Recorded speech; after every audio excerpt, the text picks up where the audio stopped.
până la Sfântul Împărat Constantin cel Mare, putem foarte, foarte ușor să ne dăm seama de ce Biserica a hotărât sanctificarea lui, cea mai sale Elena. Dacă putem să ne închipuim cum nebunul împărat Nero a pus să se dea foc Romei, pentru ca el de la balconul imperial să stee și să scrie o piesă de teatru, Roma, numită Roma arzând, atunci ne putem închipui cum el a aruncat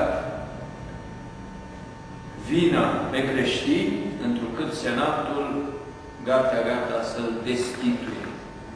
A transferat această culpă creștinilor și a urmat luni de zile de sânge vărsat în arenele de distracție pentru poporul roman. Poporul roman dorea două lucruri: pâine și gladiatori. De atunci, însă, au început să dorească, de fapt, pâine și sânge. Sub cei 10 împărați prigonitori avem de-a face cu peste 1.700.000 de martiri. O cifră impresionantă în momentul în care ne gândim la aria de răspândire a creștinismului atunci și la modalitatea în care lumea păgână percepea această nouă religie.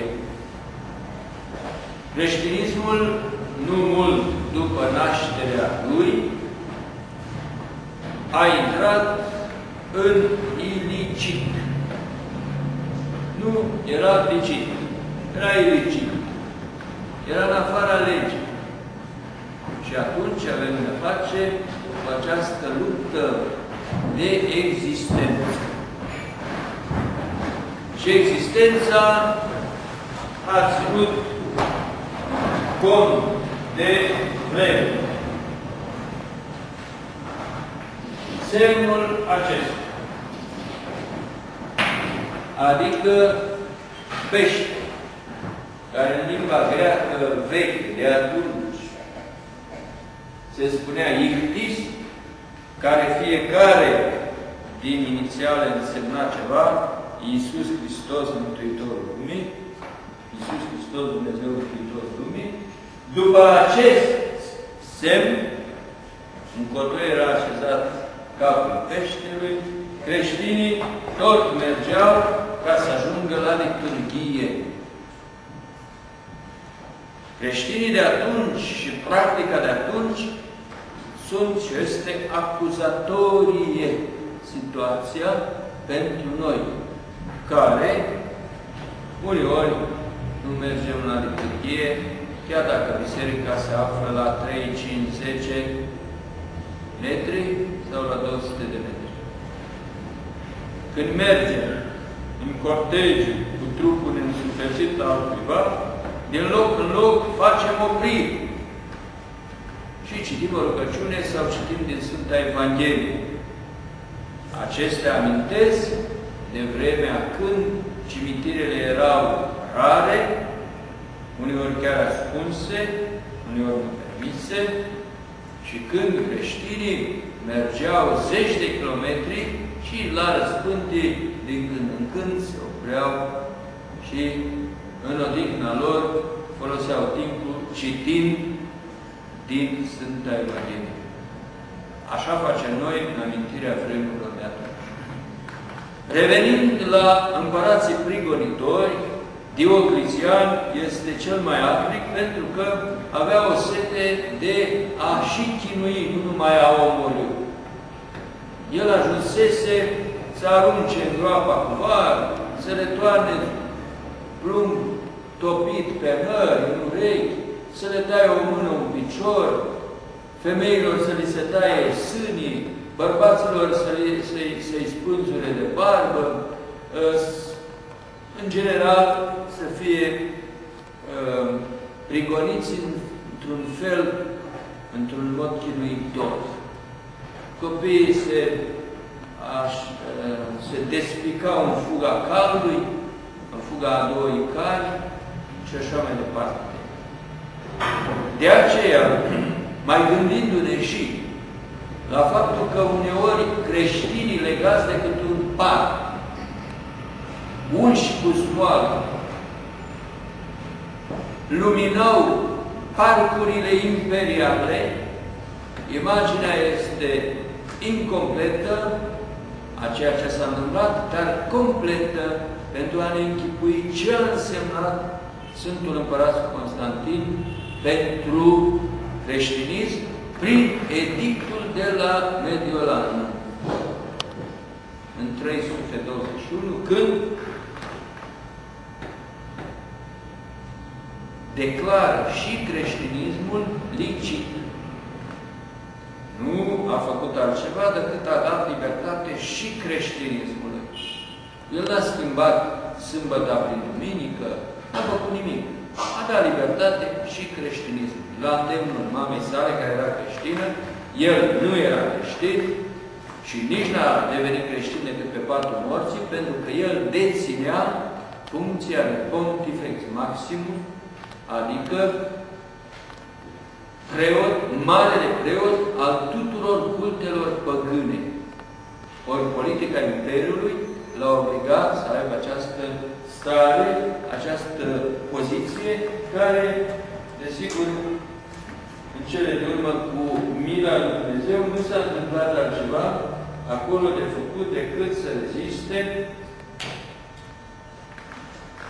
în Imperiu și să facă și voia lui Dumnezeu prin ceea ce a adus ca aport creștinism. A luat bani din misterie, a dat mamei sale Elena, împărăteasa, care a mers la Ierusalim, a făcut cercetări arheologice, a descoperit Sfânta Cruce, de fapt cele trei, inclusiv cele două ale Harelor, s-a făcut acolo o minune, s-a vindecat un om, s-a înviat un mort, numai atingându-se de crucea aceasta pe care însuși Hristos fusese răstignit și nu de celelalte. S-a grijit și de dreapta credință, pentru că la 325 a convocat Sinodul I Ecumenic. Sinodul I Ecumenic a fost convocat după atâtea prigoane și acolo era o priveliște teribilă.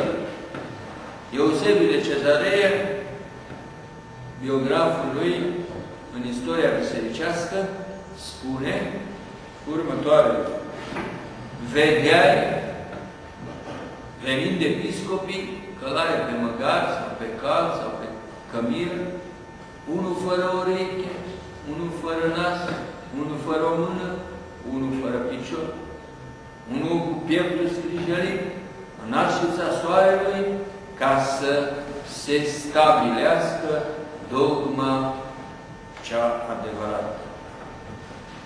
Priveliștea aceasta a fost în preocuparea Sfântului Împărat Constantin. El însuși a prezidat sinodul, lua parte și a și prezidat din partea lui care îi se cădea imperială. Cunoașteți că de acolo Bizanțul a luat o înflorire teribilă, întrucât statul a fost mână-mână cu biserica. O conjunctură care s-a distrus începând în secolul 7-8, care a culminat în secolul 11 și care s-a desfințat total odată cu elaborarea și impunerea principiilor Revoluției franceze. De când statul niciodată n-a mai făcut ceva împreună cu biserica, iar dacă încearcă să facă, imediat acea acțiune este sobită. Sfântul Împărat Constantin a reușit să adune la un loc corifei ai creștinismului, pe Sfântul Spiridion, Trăitorul, pe Sfântul Ieran Nicolae, pe Sfântul Atanasie, pe Sfântul Alexandru, 318 episcopi din toată lumea, Sfinți Părinți Mulțumim, au luat parte la acest Sinod. Sfântul Împărat Constantin este deci împăratul care face licit și creștinism. El își ia consilieri dintre creștini încet în încet. Și tot încet încet, Imperiul este condus după principii creștine. Toate acestea au determinat Biserica și pe el și pe mama sa să-i considere cei întocmai cu apostolii. Adică de la Sfinții Apostoli, Biserica n-a mai avut asemenea corifei ai propovăduirii și ai realizărilor punctul de vedere administrativ care dădea o putere, o rezolvare a acțiunii Bisericii la începutul ei de viețuire după terminarea prigoanelor. După 10 împărați prigonitori, însă au venit nenumărați nebuni, eretici, care mai de care cu altă învățătură, împotriva Fiului, împotriva Duhului Sfânt, împotriva firilor Mântuitorului Hristos, împotriva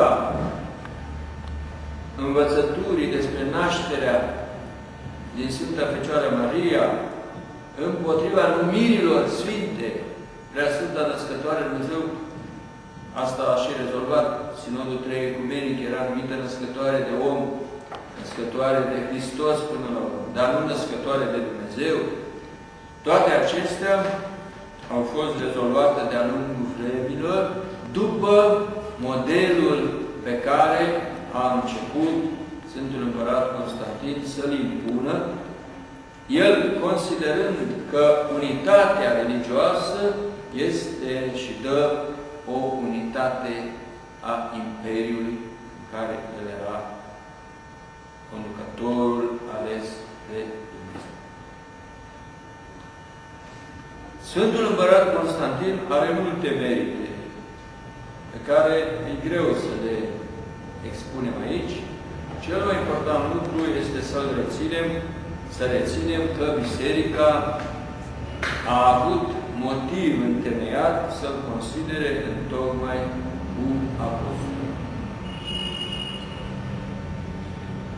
Tema pe care dumneavoastră ați fixat este o temă care trebuie tratată de alții la facultatea de drept. La facultatea de matematică nu putem trata bine această temă. Singurătate și comuniune. Poate că comuniune, da, putem trata, dar singurătate, nu. De ce? Pentru că noi nu prea avem înclinații spre singurătate. Este adevărat că există niște tendințe spre monarhism foarte apreciate de noi și de toți, dar zadarnic, pentru că lumea nu ne lasă. Suntem foarte ancorați în lume. Deși Hristos ne-a spus să ne ferim de lume, să trăim în lume, dar să nu facem ale lume. Există argumente că ar trebui să trăim viață călugărească.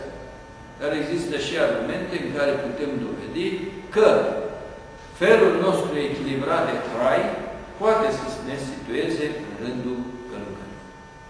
De aceea, problema singurătății nu este o problemă care privește numai pe călugări. Este o problemă care privește pe fiecare. Există călugări care trăiesc în mănăstire, cu mintea în lume, și există creștini care trăiesc în lume cu mintea în mănăstire. Și atunci venim și facem această paralelă și constatăm că este de preferat să trăiești în lume cu mintea în mănăstire decât în mănăstire cu mintea în lume. Cele trei stări pe care Biserica Ortodoxă le propovăduiește ca stări conducătoare la mântuire în ceea ce privește aspectul singurătății sau comuniunii, mă refer la starea singură sau starea în doi, căsătoria, sunt celibatul, monahismul și starea de om căsător. Celibatul nu prea e implicat decât acolo unde există și o rezistență de biruința ispită.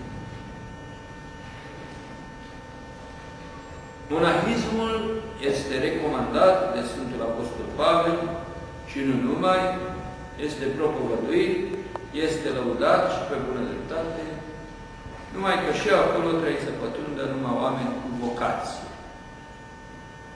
Adică nu cu trimitere, ci cu chemare.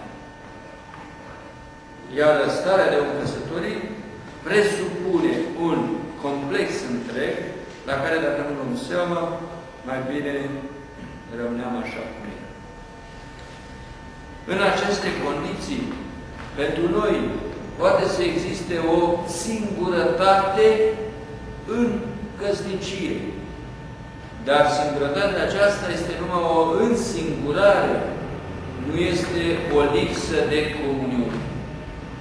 Și atunci noi venim și spunem că, într-adevăr, căsătoria, taina Sfintei Comunii, poate da această putere ca în același timp să te și însingurezi și în același timp să fii și în comuniune. Sigur că putem extinde sensurile și putem să mergem, să studiem, să vedem care și cât sunt de adânci aceste sensuri. Să ne gândim numai la acest mic aspect, că în căsnicie putem să existăm așa, însingurați și în comuniune. De obicei ne depărtăm de la comuniune tocmai cu soția noastră, tocmai cu copiii noștri, tocmai cu apropiații noștri. Și considerăm că ne aflăm în comuniune în biserică cu știuți și neștiuți. Parohia de oraș nu oferă întotdeauna posibilitatea cunoașterii. De aceea oamenii se împărtășesc fără ca să cunoască cine s-a mai împărtășit din același potir cu el. Mici excepții. De aceea, Bizanțul, în afară de măreția Sfintei Sofia și Biserica Sfinților Apostoli și altora, cultura Bizanțului, vine și propovăduiește biserica mică, biserica intimă, biserica în care să nu încapă mulți, eventual câteva familii. Asta presupunea mulți preoți și o putere de pastorație extraordinară, care dădea, într-adevăr, adevărata comuniune. Și spunem adevărata comuniune pentru că astăzi pretindem că suntem în comuniune, dar nu prea, întotdeauna. Și dumneavoastră ați putut sau n-ați putut să verificați de ajuns aceste aspecte. Parohia presupune existența în biserică a tuturor categoriilor de oameni.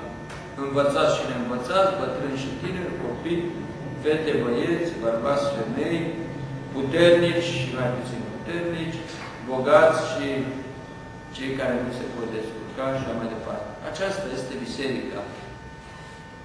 În țara la noi, în secolul trecut, au apărut și biserici sau parohii care au construit biserici, așa zisele biserici ale preznelor. Poate pentru vremea aceea și pentru nivelul de dezvoltare economică, poate că a fost un lucru bun. Dar parohia nu presupune asta. A fi în comuniune înseamnă a-L avea pe Hristos, a fi cu Hristos, a fi cu aproapele și a te reînnoi în tine însuți prin Iisus Hristos cu semenii tăi. De aceea, faptul că suntem miruiți din același Sfânt Mir preparat în joia patimilor de membrii Sfântului Sinos Sfințit,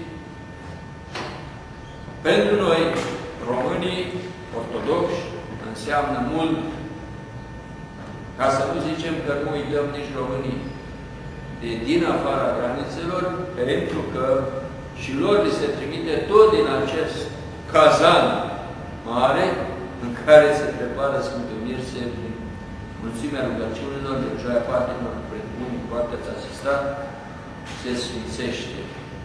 Și care, de fapt, este extinderea dăruirii Duhului Sfânt, care se făcea prin punerea mâinilor. Pentru că citim acolo în Noul Testament întrebarea: ați primit Duhul Sfânt? Și creștinii ăia răspund: care Duhul Sfânt? Nici n-am auzit.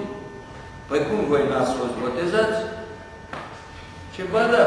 Și cum n-ați primit Duhul Sfânt? Și ei spun: nu știm. Atunci Sfinții Apostoli pun mâinile pe ei pentru primirea celei de-a doua taine, și anume primirea Duhului Sfânt. Lucru care astăzi nu se mai face, pentru că teritorial avem probleme mari și atunci episcopii dau delegații preoților prin Sfântul Mir să-i ungă pe acestea pentru împărtășirea darurilor Duhului Sfânt. De aceea preotul zice: pe cetea darului Duhului Sfânt, iar nașul răspunde de fiecare dată: amin, amin.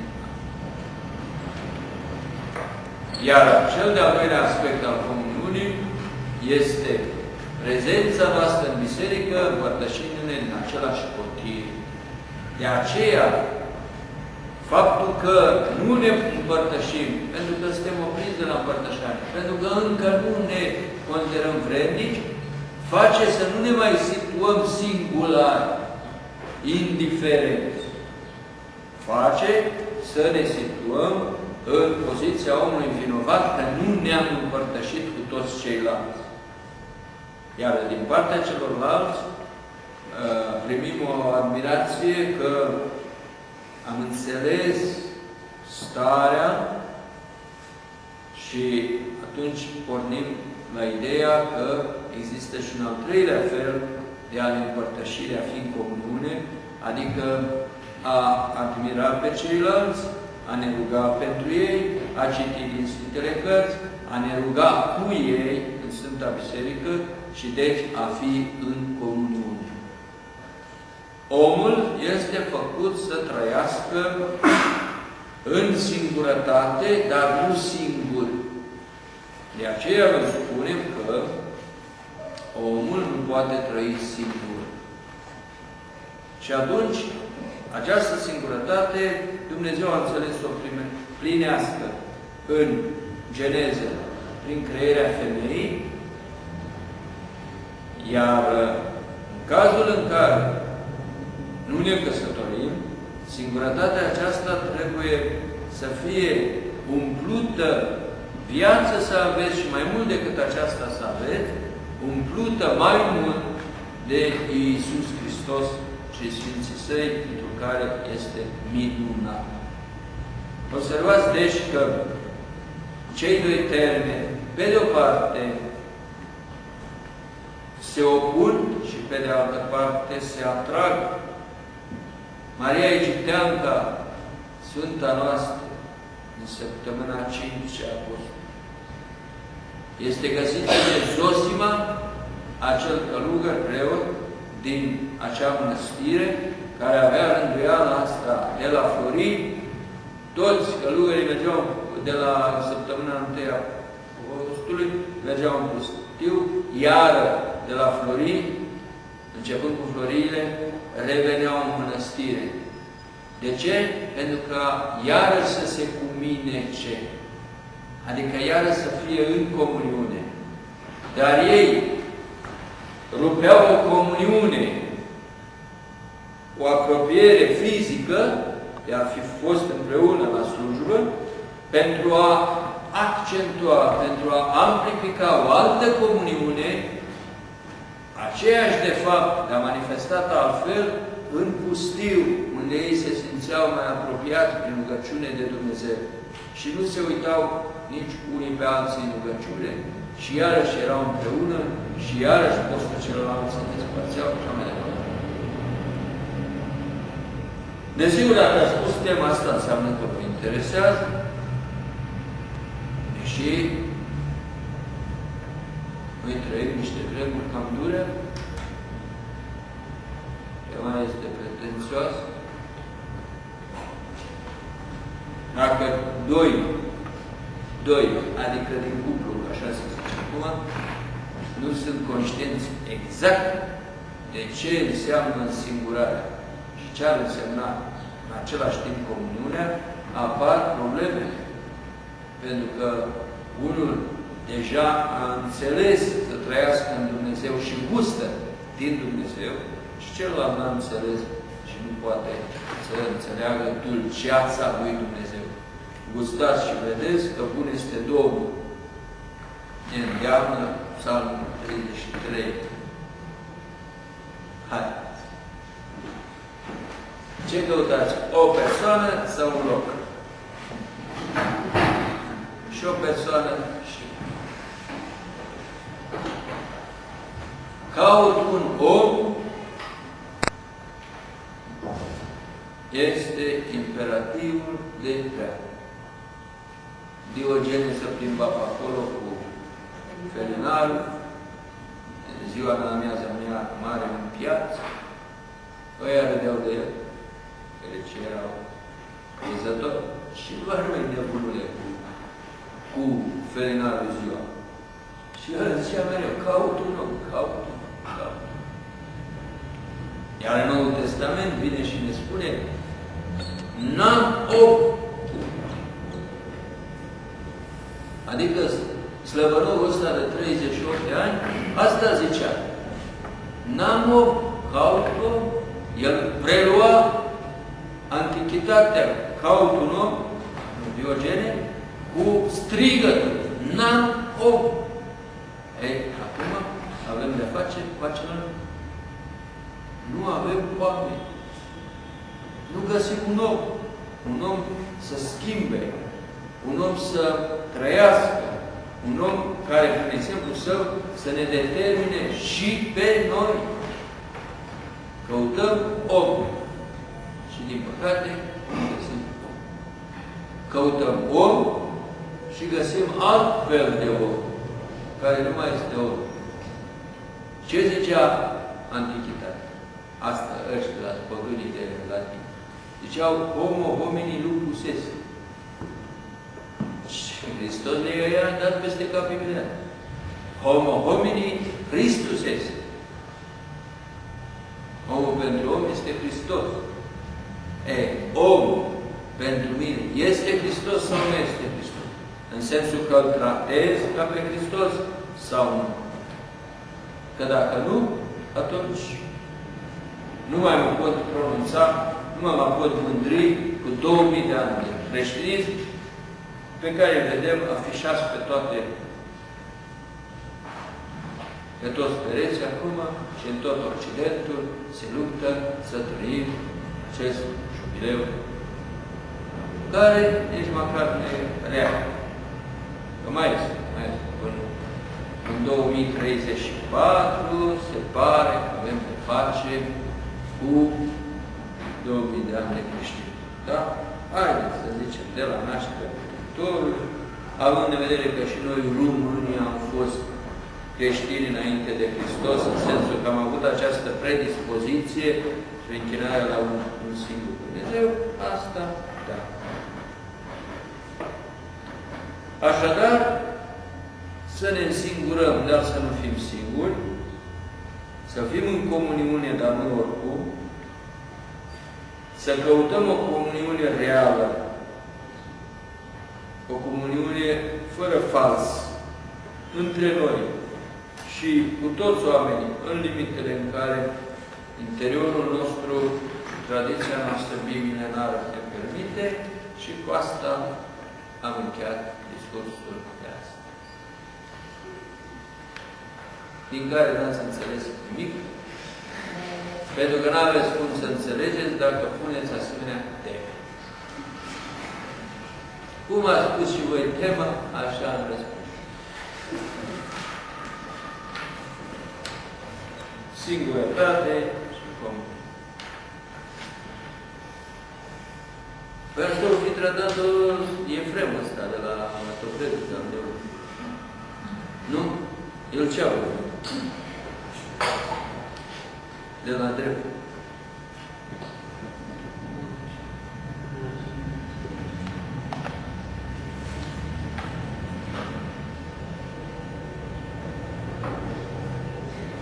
Dar mai știi, poate face învață la întrebări. Ia zice. Zice-se că unii sunt așa de proști că n-așteaptă răspunsul nici la propria întrebare. Am citit-o. Și ați văzut că stai de vorbă că de unul te întreabă ceva, tu vrei să-i răspunzi, el iar te mai întreabă, iar, dacă vezi, îl asculți. Și gata, îi zici bine. Haideți, întrebați. Camere de luare de astea de ascultat, antene de trans.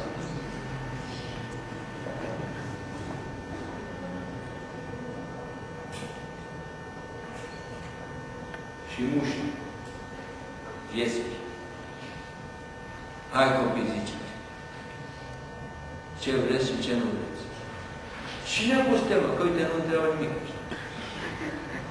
Nimic, ori să înlămuriți, ori...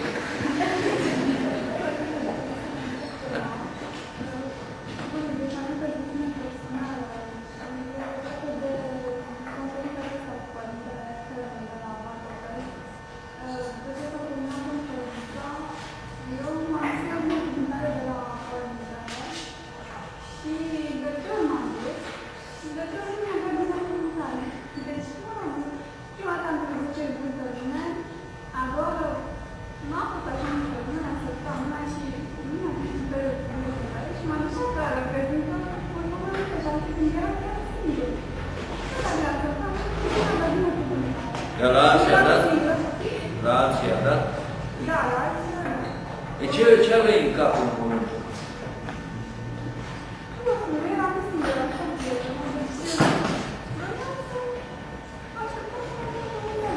Da. Așa. Că și pe aici zice că blagosloviți părinți. Și în capul lui zice numai în cap. Blagosloviți să pot să sparg la noapte cofetării.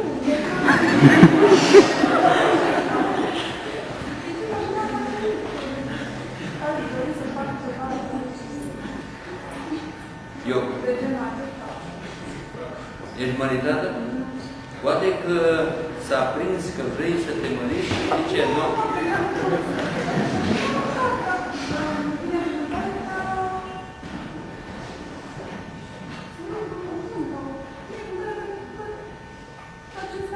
Cine știe ce-o fi cunoscut el cu Duhul?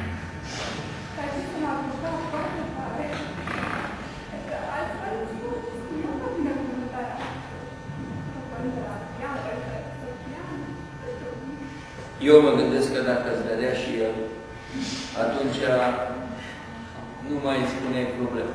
Acum spui problema.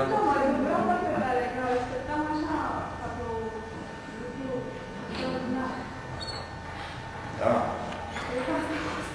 Părerea mea este să scriu o scrisoare. De ce? Vă rog să vă întoarceți cu fața către miază zi, puțin spre vest și să dați o binecuvântare de la depărtare. Ei, o luăm așa, ca o conjunctură creată și atât. Vrei să zici de ce ți s-a întâmplat tocmai ție?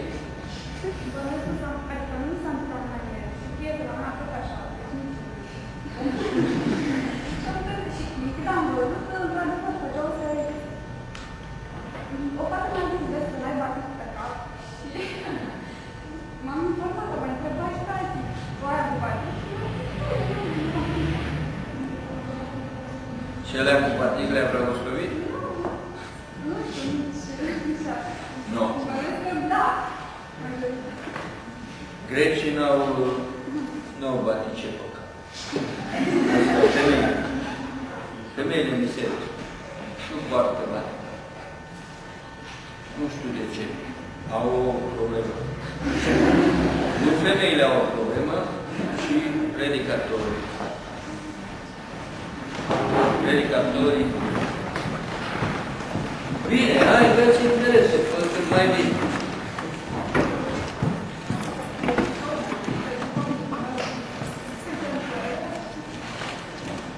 Bine. Altă întrebare. Ia zi, ce ai pățit?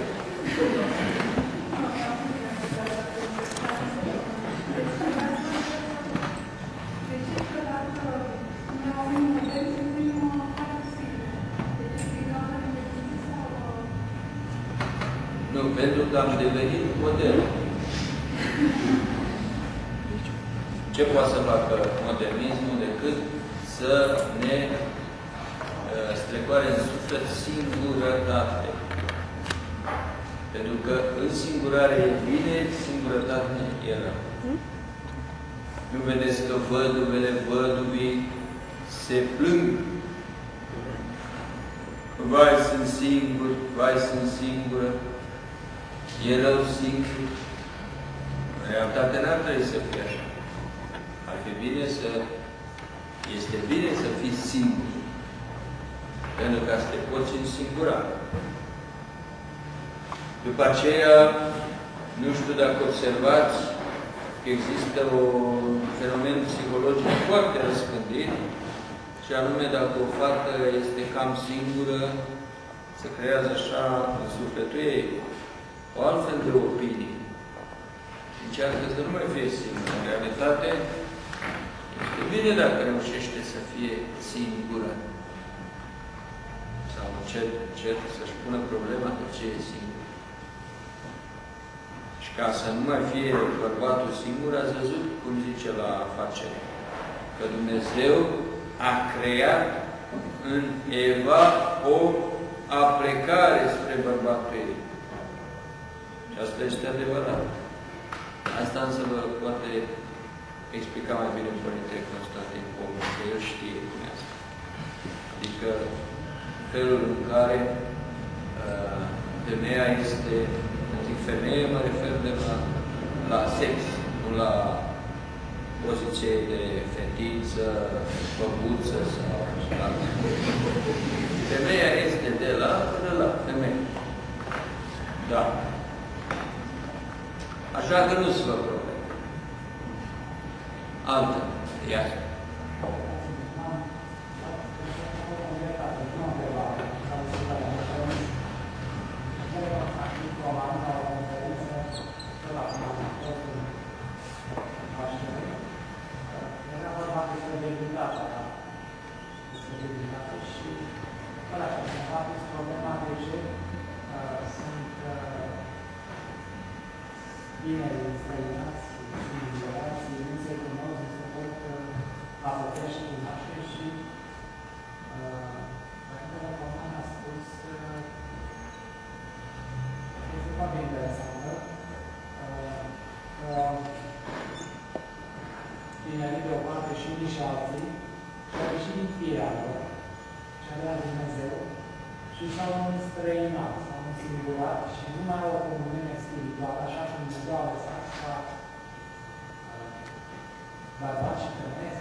că e mai bine și mai bun din o gradă altă. Nu, Părintele spunea, tocmai spunea, ca un exemplu din loc care este experiență, că tocmai din cauza aceasta, chiar și acolo, străinarea și emanciparea asta a făcut să bulverseze. Însă de curentul feminist sunt vinovați bărbații. Pentru că ei au făcut o castă a lor de putere și fără noi nu se poate și își arată mușchii și atunci femeile au reacționat ca atare. Sigur, nu înseamnă că ele n-au venit, dar nu toate femeile, o parte. În general, femeile fără împliniri și care se auto-sugestionează și spun, merge fără bărbați, noi putem face totul fără bărbați. Ăsta e curentul feminist, definit așa. Și cu aceea drept. Niciodată nu veți găsi obligațiile femeilor sau obligațiile bărbaților în curente de genul ăsta. Sau niciodată nu vom auzi de obligațiile omului. Nu. Vom auzi întotdeauna drepturile omului. Nu despre obligațiile copilului, ci drepturile copilului. De ce? Pentru că societatea modernă de care ea vorbește urmărește să dea multe drepturi. Multe drepturi. E drept amăgitoare, adică false. De exemplu, dreptul de a vorbi. Dar nu mai poate să fie un drept dacă vorba ta nu e luată în seamă. Libertatea presei. Nu folosește la nimic libertatea presei. Toată lumea scrie, sau toată lumea ziariști scriu, unii așa, se încearcă ceva, nu se realizează nimic. De ce? Pentru că se dirigează această libertate la o emancipare care nu are nicio final. Totul este să mă simt eu. Ce înseamnă generația pro? Decât generația care vrea să facă ce vrea ea. Ea este pro. Este pro. Pentru ce? Pentru Hristos? Atunci bine. Contra lui Hristos? Atunci nu mai vrem pro. Deci vrem pro, dar nu vrem pro. Depinde.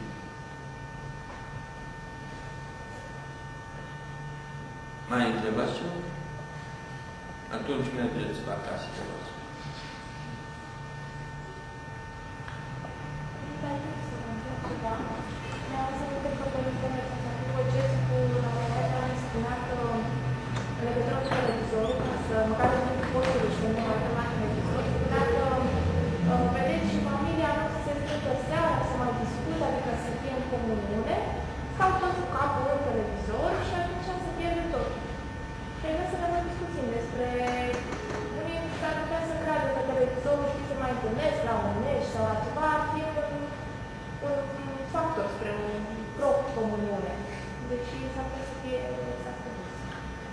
Deci tot ce este așa, este rău.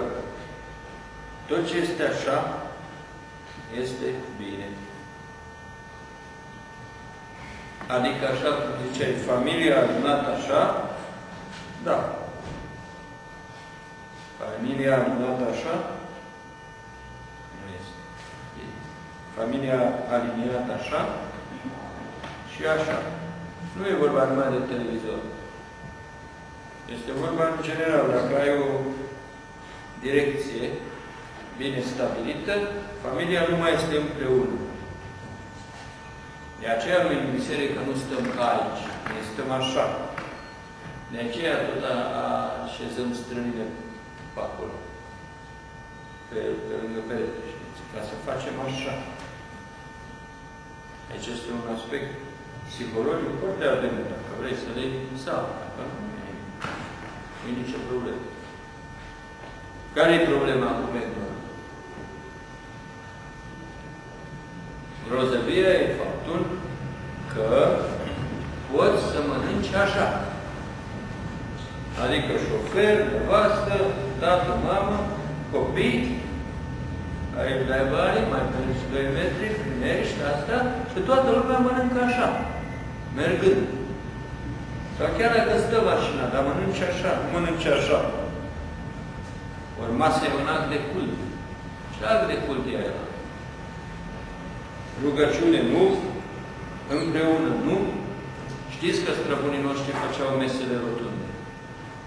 Nu făceau mese patate, nu facem noi. Făceau măsuțe aia mică, așa, pentru a fi împreună.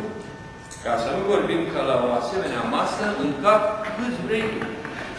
Nu e nimic. Dacă vrei să încap mai mult, te depărtezi așa. Mai vin unii, mai se mărește cerul. E drept că nu prea mai ajung la masă. Dar ești și tău.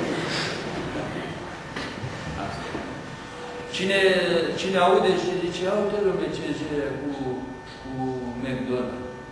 Păi judecați dumneavoastră. Judecați. Pac, pac, pac, pac, pac, pac. Nu e așa. Ia, gândiți-vă la ce? Gândiți-vă la un ștergar așa, cusut sau necusut.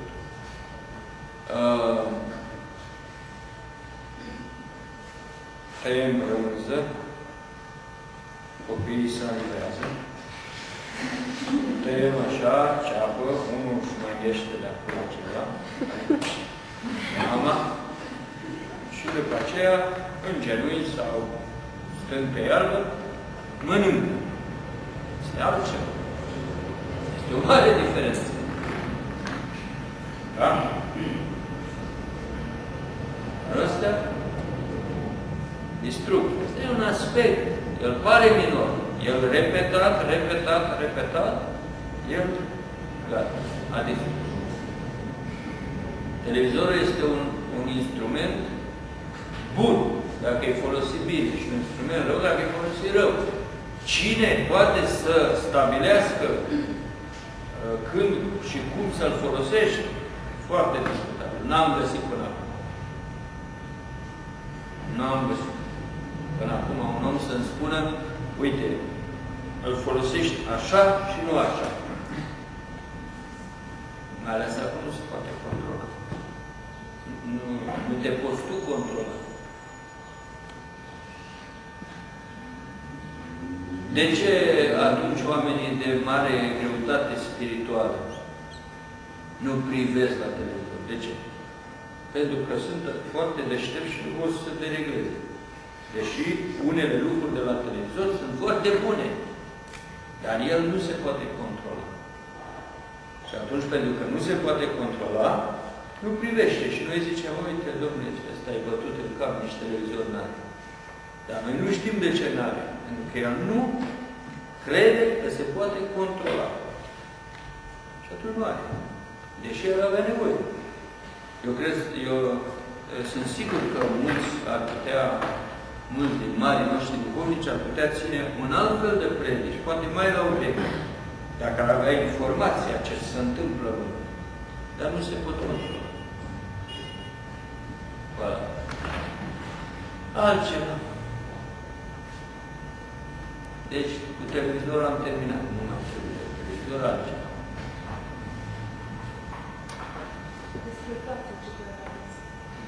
Teatru altceva. Noi trebuie să facem totuși diferență, dar și televiziunea recunoaște, ba mai mult vechii meseriași în televiziune recunosc. Încă altceva era pelicula și altceva este banda magnetică. Bun, altfel se muncea, altfel se muncește. Pentru că la ora actuală Dumnezeul unora este informație, mai vorbim despre asta.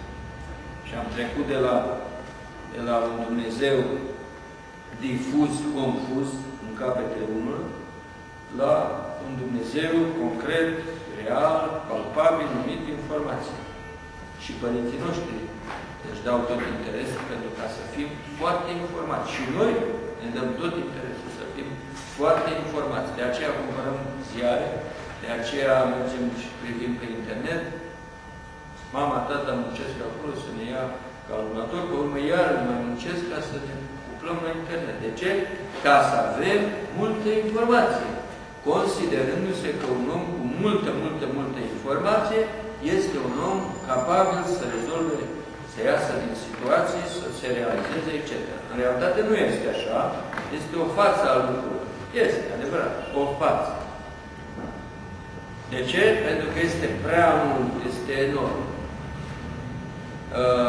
Atâta informație deținem, încât nu mai putem să ne trăim viața. Nu mai putem. Acum 5 ani s-a dus în lumea ailaltă un călugăr la Cernică, parcă v-am povestit, care acum 15 ani, 16, era o criză pe piața asta și el avea chilia plină. Dacă nimeream așa pe la 11, totul era plină. Dacă nimeream pe la 2, nu mai era nimic, că împărțea tot. Toată lumea aducea acolo de toate, multe. Odată așa, altă dată așa, am văzut, până când un copil de-al meu a sesizat. Ce tată, ia uite-te sumasă. Avea 3 ani. Uite o sumasă, un maldăr, un morman, așa, de cutii cu compot de ananas. Alea erau rare atunci, ca. El a arătat și la știlanți și să facem. Măi, nu putem, dacă nu ne-a dat, nu ne-a dat. Uite, ne-a dat de astea să mâncăm, nici n-am putut să ne mâncăm. Aia copil, până nu mai spun părintele. Părinte, nu ne dai niște... Și părintele zice, nu. Zic, bine. Dar ce n-ai putea să le iei toate, să le duci? Nu le-ți le duci. Și undeva la cârlă, că aici n-am vrut să le dau. E cu părinte compotul de ananas. Zice, dar taică nu este în care românească asta. Cine știe ce au pus să știe? Păi uite, părinte, ăsta e plin de vitamine. Zice, dacă știi că e plin de vitamine, ia-le toate și scapă-mă de ele, că îmi aduc ăștia mereu și astăzi ce să mâncăm brânză românească și că am și castraveți. La prima auzire, voi ați zâmbit. Eu atunci am zâmbit și mai tare. Nu e chiar așa cum a zis el, dar vedeți de unde pornea el? Cum e cu mâncarea românească? Câți din dumneavoastră vara trecută, vara elaltă, ați fost la stânga? Câți? Hai, ridicați-mă. 1. Păi, bun. Hai, domnule, vezi? Vedeți că am pierdut ritmul obișnuit al lucrurilor? Bine! Cine n-a fost la McDonald's în ultimii 2 ani? 1, 2, 3, 4, 5, 7. Asta e. Bun, n-am fost la McDonald's. Spuneți-mi cine a încercat să aibă o preocupare pentru a mânca nu ecologic, ci echilibrat. Adică fără maioneze, fără aranjamente, fără nu știu ce. Ceapă, da, care uite ăștia naturiști. Așadar, noi trebuie neapărat să ne revenim.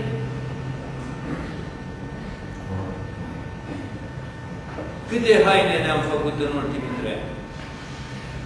Un rând pe an, da? Dar în ultimii 18 ani. 10 rânduri. Din 10 rânduri de haine, câtă preocupare am avut pentru ele? Puțin. Pentru costumul nostru strămoșesc. Cât? Nu.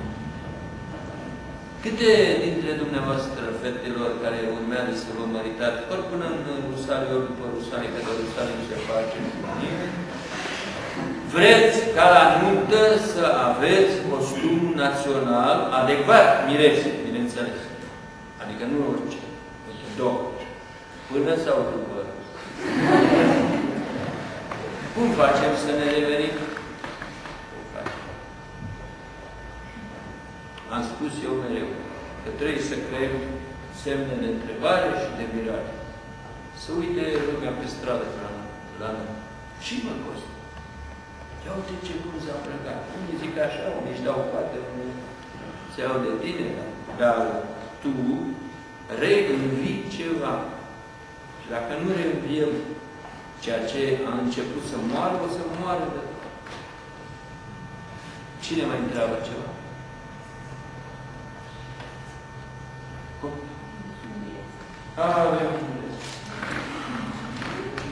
Ce părere aveți despre cei care merg să-și trateze singurătatea la cabinetele de psihiatrie? Cabinetele de psihiatrie, adică anticamera spitalelor de nebuni, asta este, dar care sunt lucruri reale, din păcate, sunt rezultatul dărâmării bisericii. Deci unde se dărâmă o biserică, se construiesc 7 spitale de nebuni. Asta este o lege.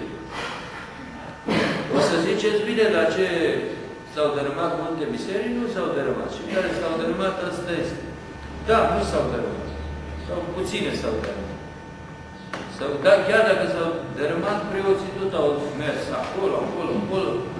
Și ne interesează biserica de Zid, ca monument istoric, ca adăpost, ca Biblie deschisă, cu picturile de pe ea, ca loc sfânt, sacralitatea din ea impregnată în noi, sigur că ne interesează. De aceea,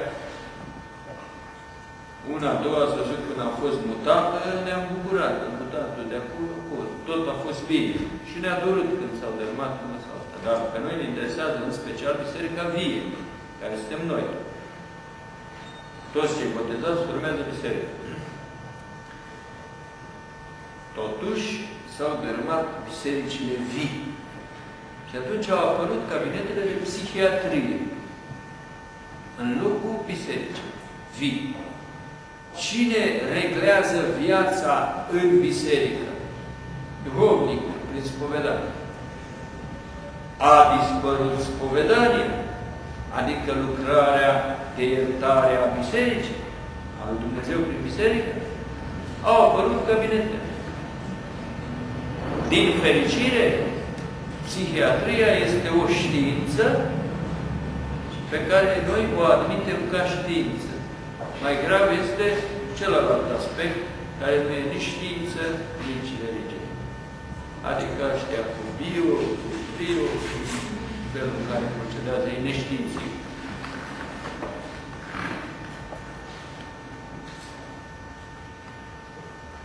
Voi sunteți copii și nu ați apucat vremurile alea. Dar poate unii ați apucat. Era odată un serial, în Pregan Ceaușescu, care a distrus România cu prezentarea situației de acum. Da, ați auzit? Da. Ăștia mureau de foame aici și vedeau Dallas. Și mai erau și nelipsiți de la Dallas. Și acolo era o femeie, o doamnă bine, care se numea Surte. Asta era nevasta uneia care făcea cam multe prostii. În toate chipurile. Și o nevrozase la culme. Și se trata ca un psihanalist.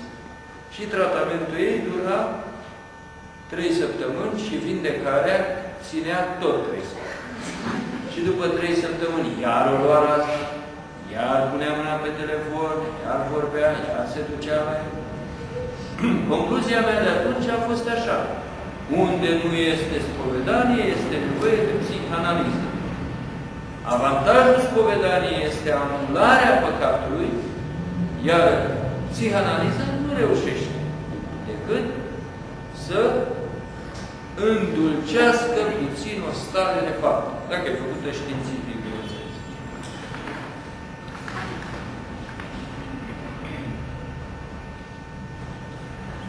Acum nu mai e filmul ăsta, știți, a dus. Ajunsese la 500 și de episoade. mai îmbătrânit actori, am auzit că au mai și murit. Dar acum sunt astea la metru.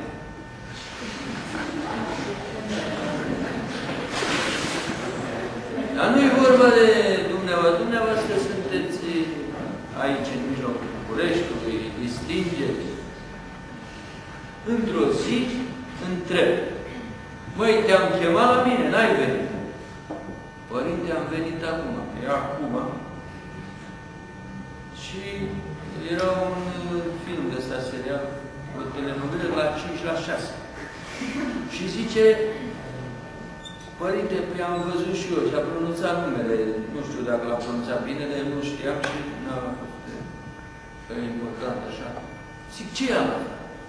Și a început să râdă lumea de mine. Că o babă îmi spunea de ce n-a venit ea la 5 la mine și a venit la 6. Așa că totul a prins, știi. Și la țară e foarte periculos. Foarte periculos. Țăranii au o simplitate a inimii și o curățenie teribilă. Și a început să-și o piardă. Acum la noi în sat a cumpărat cineva o casă, de la oraș. Și au venit nepoatele astea îmbrăcate în niște chiloți de ăștia și să uită fetele mele din sat, țărănicile, să uită la astea și spun că vor și ele de ăștia așa, până aici. Strângi pe corp așa și se modifică. Vreau, până la urmă mama zice, hai, ia-ți. Când se modifică, este un pas. S-a desfințat hora, nu mai e mic, este discotecă și nu mai este nici măcar discotecă, acum s-a înlocuit, s-a terminat așa. Foarte periculos. Și atunci mă gândesc că orășenii sunt foarte vinovați de stricarea vieții morale a satului. Că nu se stea la orașul lor acolo cu dandanalele lor, vin să plimbă până sate, așa, și cumpără casă. Da. Mai întrebați, ca să nu vă țin peste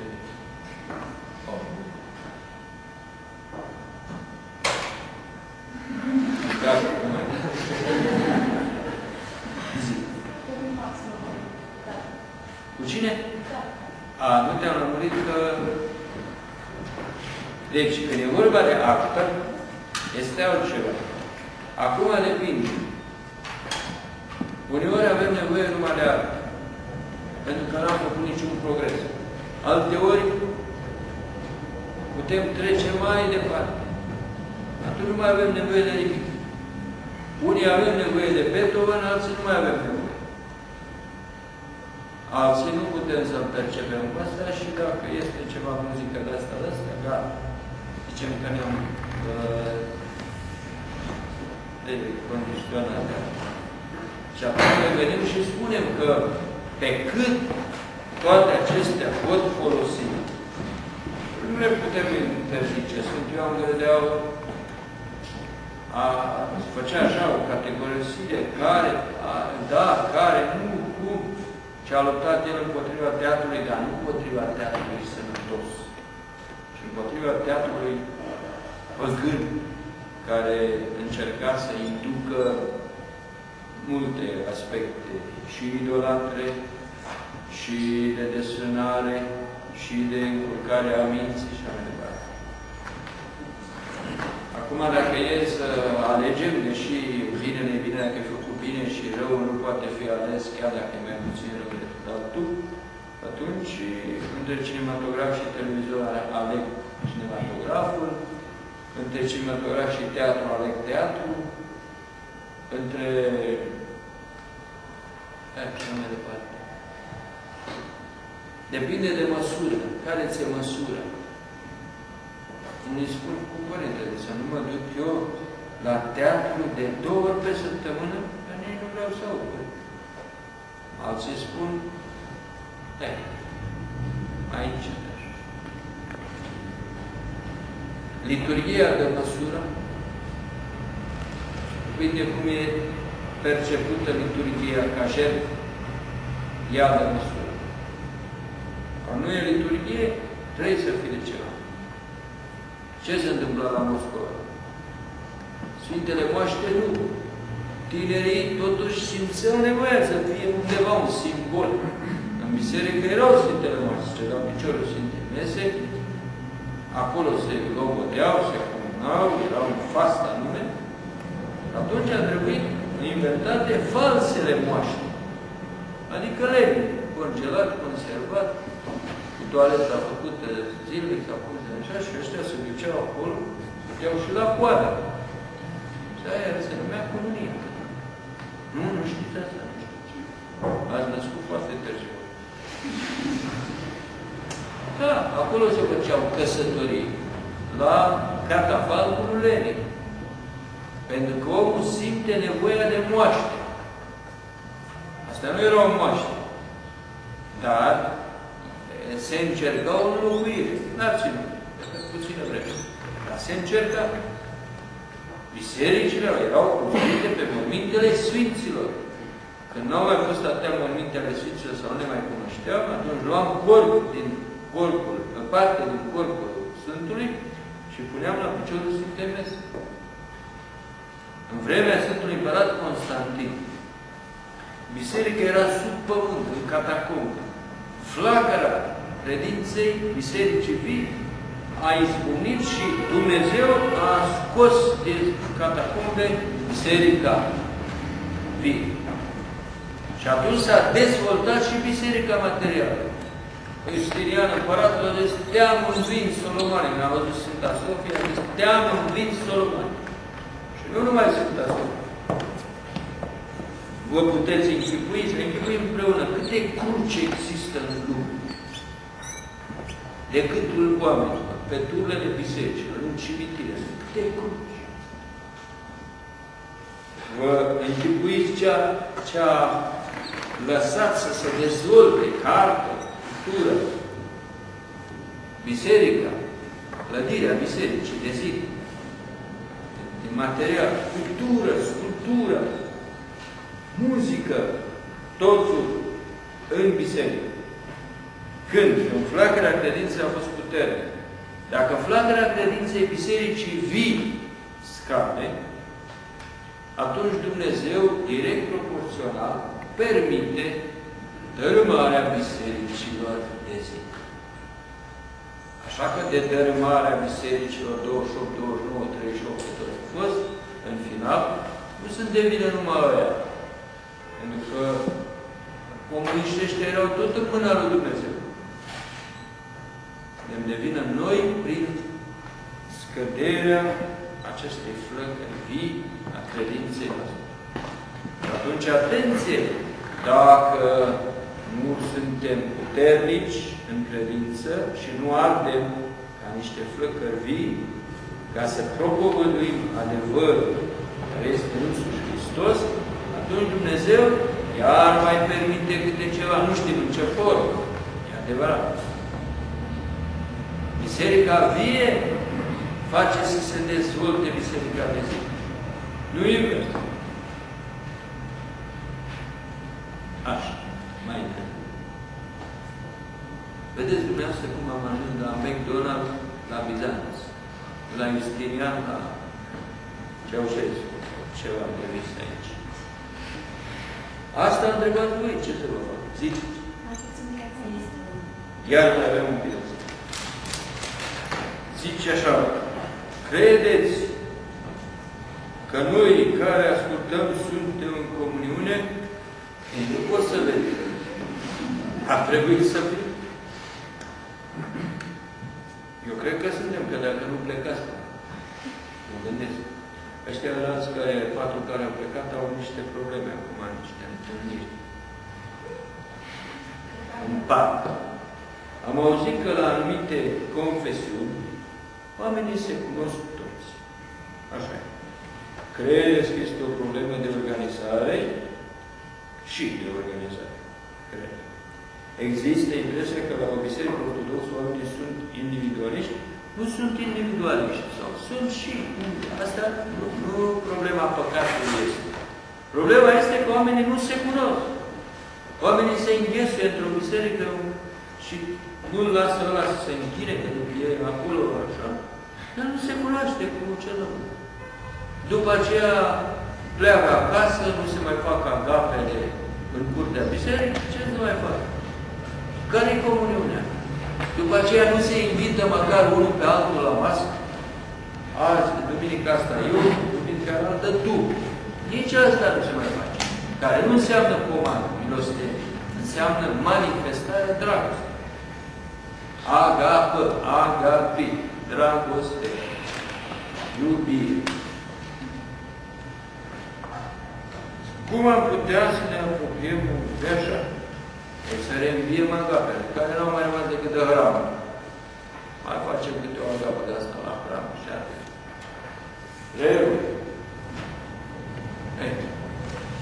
Zi. Pentru a găsi omul potrivit, credeți că este mai mult lucrarea lui Dumnezeu sau până la a merge până la predestinare? Fiecare ce-l doare, știi? Deci omul potrivit se găsește printr-o căutare proprie, deci prin o acțiune proprie, sprijinită de Dumnezeu. Exceptând situația asta cu Avacum, că l-a luat Dumnezeu de morți și l-a dus de colo-colo, exceptând asta, și a făcut-o și asta într-un scop bine precizat acolo în Vechiul Testament, exceptând asta, Dumnezeu întotdeauna sprijină acțiunea omului. Exceptând asta ca metodă de lucru. Adică uneori Dumnezeu silește puțin lucrurile. Dar asta rar, ca excepție, și ca să se facă o lucrare anume, fără de care pierderile ar fi enorme, sau, să zicem, existând o micime, nu o micime, o sărăcie a personalității tale. De aceea Dumnezeu sprijină acțiunea omului.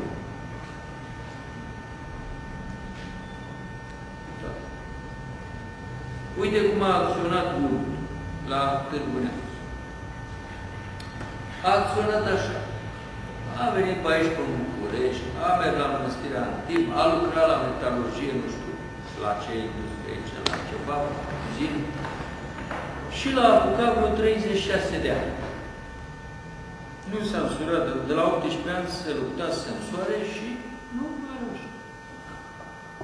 Și la 36 de ani, până la ora 2 noaptea, s-a sculat și a plecat la gară. Și tot atunci a întâlnit la gară o femeie de 28-30 de ani cât o fi avut, o fată, și erau singuri în gară. Și s-a așezat lângă ea pe bancă acolo, a spus bună seara sau ce-o fi zis acolo, la ora aia, și a zis, vii?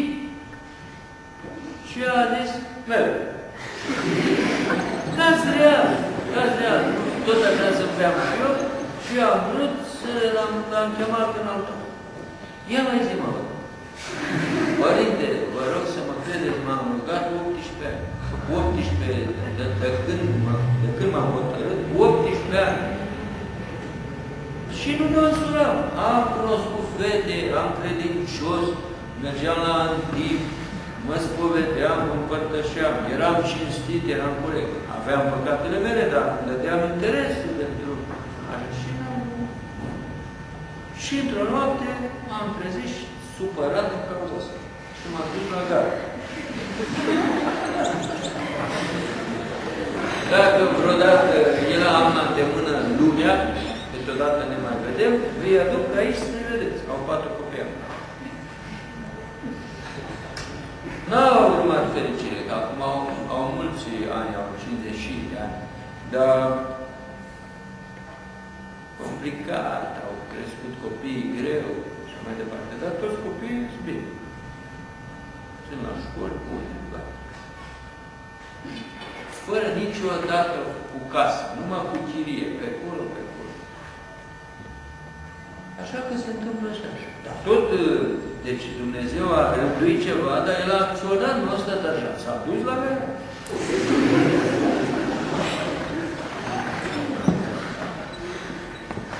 Nu e aici, nu văd fata aici. Trebuie să o văd, că dacă o văd, nu pot să spun. Dar este între voi o fată care acum e căsătorită și are 3 copii și care s-a căsătorit așa, acționând ea, nu el.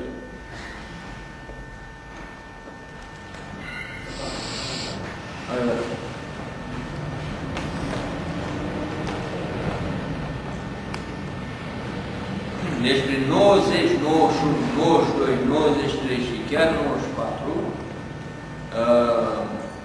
erau anfiteatre triple ca astea, ba la Politehnică, ba la fizică, la Mănurele, și tinerii aveau o nebunie la cap cu yoga și își reveniseră și veneau la conferințe de limba. Erau mulți, foarte mulți, și puneau întrebări și se duceau la sala a patra și la drept și eu țineam niște cursuri. Țineam cursuri de 4 ori pe săptămână, câte 4 ore zilnic. Odată m-am trezemat de tablă, și pentru prima dată în viața mea am pierdut șirul idei. Și am revenit imediat, am spus un an, nu o să spun 700 și am spus 200 și nu știu cât. Aiurea, total. Mi-am cerut scuze și mi-am revenit. Așa era ritmul pe atunci, ruinerea pe atunci, aici. Și deodată vine o fată și intră pe ușă dansând. Nu am zis nimic. Unii veneau, alții plecau, că așa era înțelegerea, ca și aici. Și unii veneau mereu la o oră și plecau la o altă oră, că dacă dura 4 ore. Țineam cursul de astea, ăștia scriau, pe urmă dădeau la nu știu ce facultate acolo, cu colegiul, la seminar, dădeau la teologie, să jumătățea Politehnica, să jumătățea așa, obligat. Și zic, măi, ce plecați voi întotdeauna la ora asta, la oră fixă? Ai o dată de 2 ori, plecați dacă vreți, dar părinte ne întoarce. Unde, mă? Erau 2. La ospiciu. Unde la ospiciu? Păi, la spitalul numărul 9. Da? Da. Și au plecat. A doua oară am întrebat, ce, ai glumit? Nu, părinte, noi suntem la ospiciu. Unde la ospiciu? La spitalul numărul 9. Eu la ospiciu, da. Păi unde? Păi noi suntem la ăștia cu probleme duri. De ce? Păi, după 2 ani de yoga, am ajuns acolo. Păi zic, au mai practicat yoga. Ce da, dar n-au practicat pe noi până l-am văzut pe Dragul, din care n-am putut. Și ce trebuie să facem un lucru dublu. Să vindecăm psihicul nostru. Erau conștienți. Și să vindecăm și sufletul nostru. Ne spovedim, așa, dar ne ducem acolo că ne tratăm psihicul. Ne-a terminat și a respectat mai. Și pe atunci erau și studenți care erau conferințe sau cursuri care eu stăteam așa. Nu ziceam nimic. Pentru că ei rezolvau probleme. Era unul care punea mereu și problemele și când tăbărau pe astea la infila, îl făceau în toate chipurile. Dovezi, mai bune ca ale mele. Știau, uite așa. Cu profesor. Și vine o fată, aceeași fată după aia, vine plouată, amărâtă, prăpădită, altă dată iarăși, ce ai? La urmă, ce ai? Părinte, este o situație groasă. Când ziceam și eu că m-am mărit, s-a dus și speranța asta. Și asta e. Mai vine odată un pic mai vesel. Cum este? Zice, părinte, ar fi ceva, zice, dar nu reușesc nimic cu ăsta. Zice, nu spun cine este, îl cunoaște. Ce să fac? Păi ce să faci? Zici, da? Și gata, te măriți cu el. Păi ce cum să zic da dacă el nu mă întreabă?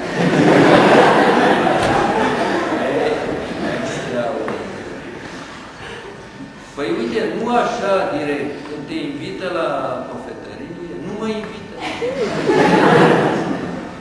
Când îți dă flori, nici gând.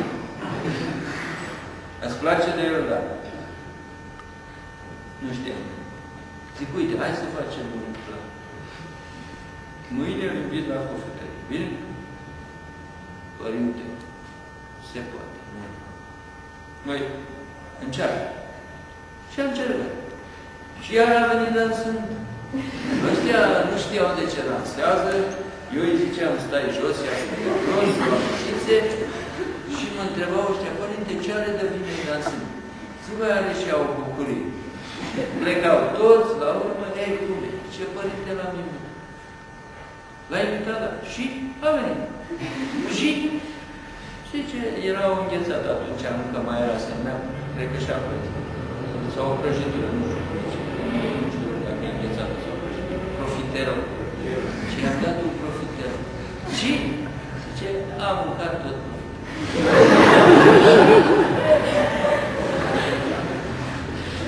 și a zis mulțumesc și mi-am despărțit. Ce să fac, părinte? Zic, uite, mai invită lor. L-am mai invitat odată. Iar îmi spune, iar. Ce fac? Acum, zic, dă-i flori. Gata, până aici. Zic, uite, dacă ai banii, dai numai 8 floare. Părinte, o floare sau mai multe, cum se dau flori? Dă-i fata flori. Și i-a dat o floare. Eu vă povestesc repede, dar era de la zi la zi, de la săptămână la săptămână, nu veneam mereu la curs, tot trecea vremea. Ce a zis? Părinte s-a uitat lung așa, a primit floarea, a mirosit-o și a plecat.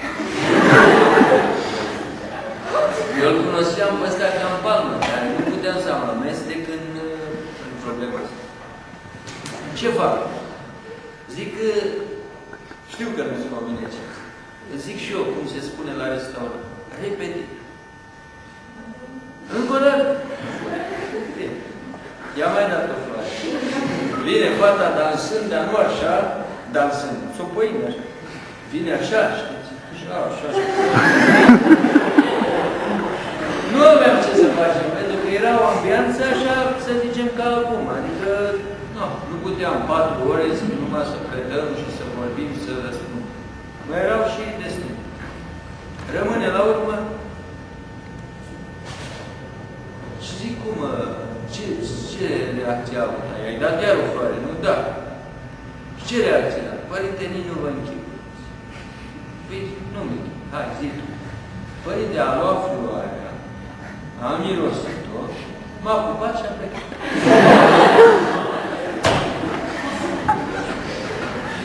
Ce mai fac? Ce mai faci? Nu știu ce. Du-te și lasă-mă. E bine, după 2 săptămâni, vine iarăși. Și zice tare, la urmă, părinte. Ăștia, studenții săraci, ce are asta? Ce spune? Și rămâne și îmi spune, părinte, mi-a adus flori, m-a invitat la cofetărie și tot în el. Bun. Și următorul curs a spus, părinte, mă. Acum au 3, aproape 4. Dar asta nu este o regulă. Asta e frumos când o povestim. Da, când intri într-o chestie asta, este foarte greu să ieși. Foarte greu. Da, trebuie să încercate toate metodele cinstite. Cinstite. Fetele mofturoase, să știți că rămân nemăritate.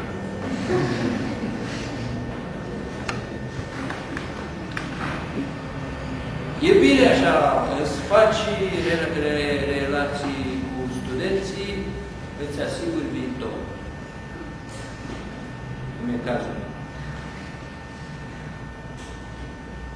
Cine știe cum ne întâlnim pe la Vatra Dornei peste 40 de ani? Cine știe? pe la Constanța, pe la Sibiu, aici la Butonet, tu știi, îți ajunge vreun ministru, dacă ați ajunge ministrul protecției sociale, sau cultelor, cine știe.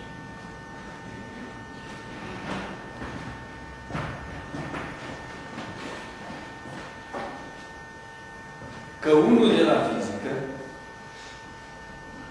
în loc să ajungă și el profesor de fizică,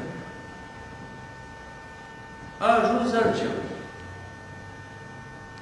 Și eu eram amărât, prăpădit, că n-aveam mașină. Și am adus o mașină din Germania, care a costat 400 de marci. Dar până să o înscriu, a trebuit să mă duc la o conferință la Antena. Și am luat și eu numerele de pe o altă mașină și am pus pe mașină. Ei, marca era aceea.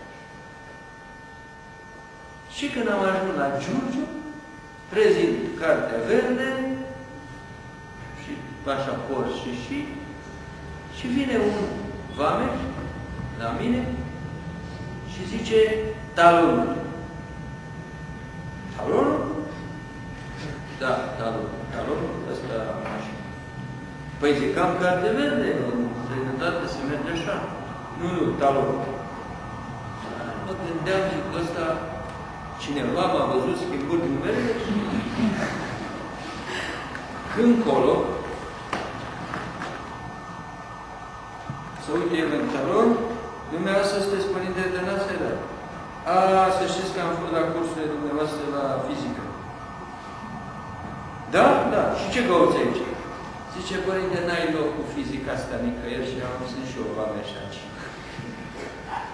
Și de așa am trecut de o. Dar nu știu de ce am făcut eu, dar eu eram să iau la fugă pe rând. Și uite așa, vedeți? Bine, gata, reală tot. De la tema asta unde am ajuns, ia să vedem ce zice aici. Una din problemele zilei de azi, în ceea ce privește singurătatea, este comunicarea. Da, așa e. Ne puteți da câteva sfaturi în ceea ce privește această problemă? Păi vi le-am dat, vedeți, am intuit. Așa se face comunicarea. Dacă vezi că nu comunică celălalt, comunici tu. Comunici. Emulezi. Reacționează. Trebuie să reacționezi. Dacă reacționează pozitiv, este avantajul tău. Dacă reacționează negativ, e tot avantajul tău, că l-ai cunoscut la timp. Deci și așa, și așa, vezi tu un câștigat. Atunci, procedăm. Bine, când începe sesiunea? Început? Să închină profesorii. Când răspundeți voi, să închină.